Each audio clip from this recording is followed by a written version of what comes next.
I kind of been wondering for a little bit, or just a second there, I was thinking about it and didn't want to forget the question. But my question on my mind, or the question that Stephanie rose in me when we were talking about, faith and the Bible and God and our religion and everything last night before we went to bed, was it, how do you know the things that, in the Bible are true and this and that, and different parts of it. But also,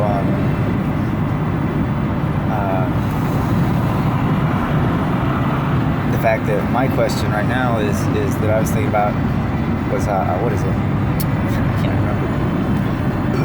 Excuse me. Dang. Wow. I'm so sorry. Excuse me very much.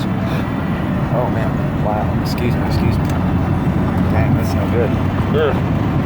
So, anyway, is in the Bible, they say in the red lettering is where God spoke or Jesus spoke, and when God says in the Bible, and they say that God says, how does that come about? Is that a voice, like literally a voice coming out of nowhere, or a voice coming out from somewhere, or is it spoken in somebody's soul, or is it a voice inside their head? How is that? What is that? Where does that come from? Where? I don't doubt it. I mean, I believe God's word, but I am curious to know exactly when they say that God said this, was that a literal voice? I don't know. I'm going to figure it out. I'm going to ask some questions.